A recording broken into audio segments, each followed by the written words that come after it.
پاکستان کی under 19 team جب Harare کے میدانوں میں بھارت کی انڈر 19 کے خلاف میدان میں اتری تو ان کے سامنے صورتحال بہت واضح تھی۔ ٹاس جیت کر انہوں نے پہلے بالنگ کرنے کا فیصلہ کیا۔ سچویشن کلیئر تھی، بھارت کو جلدی آؤٹ کرو۔ تو ایک موقع پہ جہاں بھارت کو 220-25 میں آؤٹ کیا جا سکتا تھا، پہلے انہوں نے 252 بنوا لیے۔ اس کے بعد بھی کوئی بات اتنی بگڑی نہیں تھی، معاملہ ابھی ہاتھ میں ہی تھا۔ 253 رنز کا ٹارگٹ تھا 201 گیندوں پر، یعنی 33.3 اوور میں اس ہدف کو حاصل کر کے سیمی فائنل میں رسائی کو ممکن بنانا تھا۔ پاکستان کے نوجوان بلے باز جنہوں نے ایشیا کپ کے فائنل میں ابھی کچھ دن پہلے اپنے آپ کو ثابت کیا تھا کہ وہ روایتی حریف بھارت ہو یا دنیا کی کسی بھی ٹیم کے خلاف جارحانہ قسم کی بلے بازی کر سکتے ہیں، لیکن اس مقابلے میں سب کچھ ایک دم سے بدل کے رہ گیا۔ سمیر منہاس جو کہ فیوچر کے سپر سٹار مانے جا رہے ہیں، اس میچ میں آؤٹ ہو گئے، 9 رنز بنا سکے، صرف آؤٹ ہو گئے۔ اس کے بعد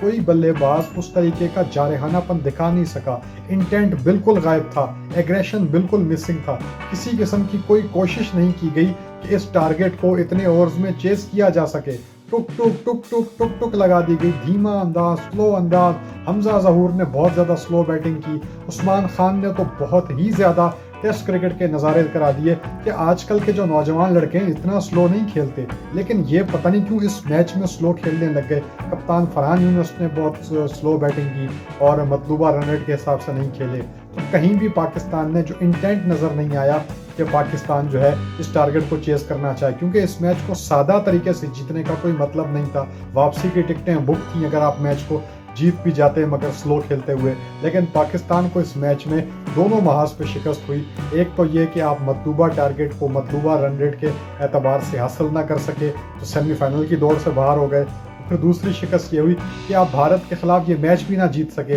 آپ کا 151 پہ 2 تھے اور وہاں سے 194 پہ آپ کی آل ٹیم آؤٹ ہو گئی۔ تو پاکستان تو اپنے بیٹنگ کولیپسس کے لیے جانا جاتا ہے، اس لیے مجھے اس چیز پر حیرت نہیں ہوئی، لیکن یہ ٹیم جو اپنے ایگریشن کے لیے مشہور تھی، یہ ایک دم سے سلو کیوں ہو گئی؟ تو کون ہے جس نے اس ٹیم کو سلو کھیلنے پر مجبور کیا؟ وہ کون سا مائنڈ سیٹ تھا؟ وہ کون لوگ تھے؟ یہ بات تو ساری دنیا جانتی ہے کہ پاکستان کرکٹ میں کچھ نہ کچھ ایسے تھنک ٹینک ضرور ہیں، کچھ نہ کچھ ایسی اندیکھی طاقتیں پاکستان کرکٹ کے ارد گرد ضرور گھومتی ہیں جو بلے بازوں کو تیز کھیلنے یا جارحانہ پن اور ماڈرن ڈے کرکٹ سے روکتی ہیں، باز رکھتی ہیں، کیونکہ وہ جانتی ہیں کہ اگر پاکستان کے کرکٹ کے ٹیلنٹ جو ہے وہ جارحانہ مزاج کا بن گیا، ماڈرن ڈے کی کرکٹ کی اپروچ کو اگر اس نے اپنا لیا تو پھر ان کی دکانیں بند ہو جائیں گی، کیونکہ ان کو ماڈرن ڈے کرکٹ کو سمجھ نہیں آتی۔ تو پھر وہ کس طریقے سے پلیئرز کو گائیڈ کریں گے، یا پھر پلیئرز جو ہیں وہ تو پھر ان کی کوئی رسپیکٹ ہی نہیں کریں گے، وہ کہیں گے چلے چاچا تو سلو کھیلتا ہے، ہمیں تو اس طرح کے انٹرنیشنل کوچز مل گئے، دوسرے قسم کے ہمارے جو آئیڈیلز ہیں ان کی گیم کچھ اور ہے، تمہیں تو کچھ پتہ ہی نہیں ہے، تو ہمیں کیا سکھاؤ گے؟ ان کی دکانیں بند ہو جائیں گی۔ تو یہ پورا ایک تھنک ٹینک ہے، یہ پورا ایک پراپر سسٹم ہے جو نہیں چاہتا کہ پاکستانی لڑکے ماڈرن جو پلیئرز ہیں جو دنیا دور جدید کی جس طرح کرکٹ کھیل رہی ہے اس طرح سے کھیل سکے۔ تو وہ پورا ایک تھنک ٹینک ہوتا ہے، جہاں ان کو لگتا ہے کہ لڑکے یہ ایگریشن کی طرف جا رہے ہیں، انٹینٹ کی طرف جا رہے ہیں، وہیں سے ان کو واپس کھینچ لیا جاتا ہے اور پھر اسی دکیانوسی خیالات میں لگا دیا جاتا ہے اور بتایا جاتا ہے کہ اصل کرکٹ تو ٹک ٹک میں ہی ہے، یہ شاٹیں مارنا، چھکے چوکے مارنا یہ تو پاگل لوگوں کا کام ہے، تو یہ تو ان کو کرنے دو، تم اپنی بیسکس کو سٹرونگ رکھو۔ تو بہرحال یہی تماشا اس میچ کے اندر ہوا۔ سرفراز احمد کی مینٹورشپ پہ، ان کی کوچنگ پہ بہت سوالیہ نشان اٹھنے لگے ہیں۔ میں جانتا ہوں سرفراز احمد کی قیادت میں پاکستان نے 2017 کی چیمپئنز ٹرافی جیتی تھی اور کافی وہ اچھے کپتان ثابت ہوئے، کافی ان کے کارنامے ہیں، پاکستان کے لیے بہت بڑی سروسز ہیں، لیکن سرفراز احمد کے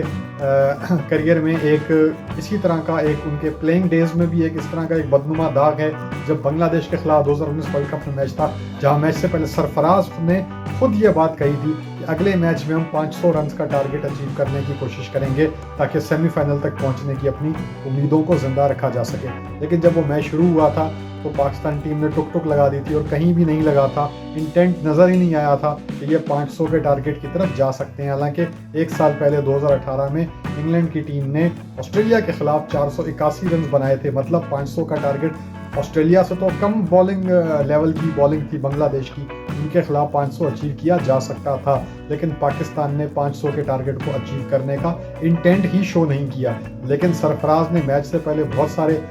قوم کو جھوٹی امیدیں دلائیں۔ آج بھی پاکستان کو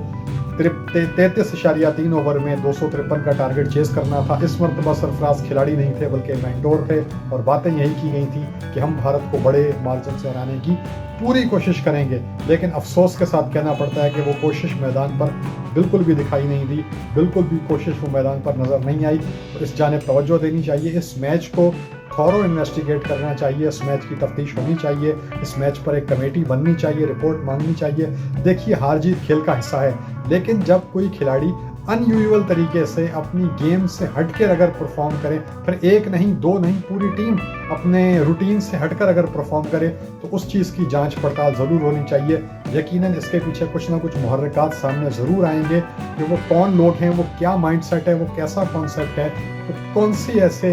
جو ہے نا عوامل ہیں کہ جس کی وجہ سے جہاں پاکستان کے لڑکے چاہے نیچے لیول پہ ہوں چاہے اوپر لیول پہ ہوں، جہاں وہ تھوڑا کو تیز کھیلنے لگتے ہیں، انٹینٹ پلیئر بننے لگتے ہیں، وہاں پھر ان کی ٹانگیں کھینچ لی جاتی ہیں اور دوبارہ انہیں دقیانوسی کرکٹ کھیلنے پر مجبور کر دیا جاتا ہے۔ اس جانب میں توجہ دلانا چاہوں گا، نو ڈاؤٹ سرفراز احمد کی بہت رسپیکٹ ہے، لیکن افسوس کے ساتھ کہنا پڑے گا اس T20 ورلڈ کپ میں اگر تو یہ سرفراز احمد کا آئیڈیا تھا سلو کھیلنا، تو پھر میں یہی کہوں گا کہ سرفراز احمد نے کافی مایوس کیا ہے پوری قوم کو، اور سرفراز احمد کو اس جانب توجہ دینی چاہیے، اور PCB کو اس پر ایک کمیٹی بٹھانی چاہیے اور جائزہ لینا چاہیے کہ کس کے کہنے پہ پاکستانی بلے بازوں کو اس میچ میں، جہاں پہ سلو کھیلنے کا سوال ہی پیدا نہیں ہوتا تھا اور یہ سارے لڑکے تیز کھیلنے والے لڑکے ہیں، کس کے کہنے پر انہیں سلو کھیلنے پر مجبور کیا گیا؟ کیا یہ ان لڑکوں کی خود کی چوائس تھی؟ اگر تو ان لڑکوں نے اپنی مرضی سے سلو کھیلا، دھیما کھیلا، جان بوجھ کے اپنے آپ کو ٹارگٹ سے دور کر دیا، پھر تو ان لڑکوں کے اوپر کڑا ایکشن لینا چاہیے، کیونکہ ان لڑکوں کے متعلق باتیں ہو رہی تھیں،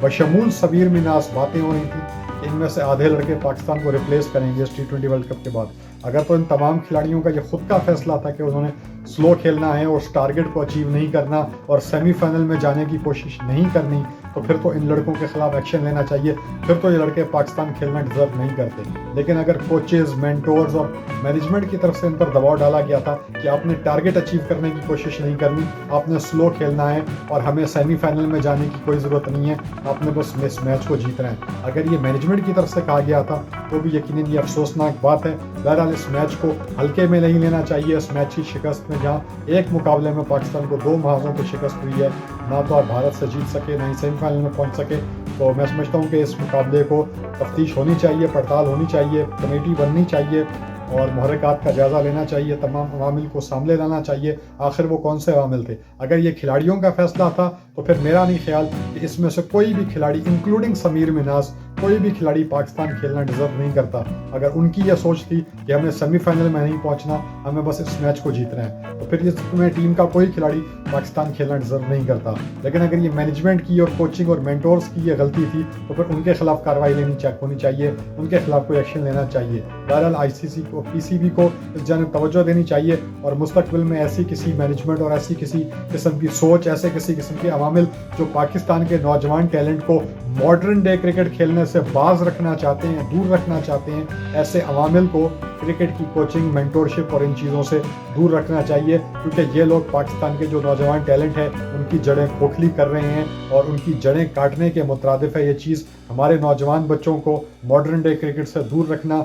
کرکٹ پاکستان کے لیے ایک بہت بڑا جرم ہے، کرکٹ پاکستان کے ساتھ ایک بہت بڑا دھوکہ ہے، فریب ہے، اور اس جانب کڑی سے کڑی توجہ دینی چاہیے، سخت توجہ دینی چاہیے، اور جو بھی اس کے ذمہ داران ہیں ان کے خلاف سخت ایکشن لینا چاہیے۔ تھینک یو سو مچ دوستو، ہمارے چینل کو سبسکرائب کرنا مت بھولیے گا۔ خدا حافظ۔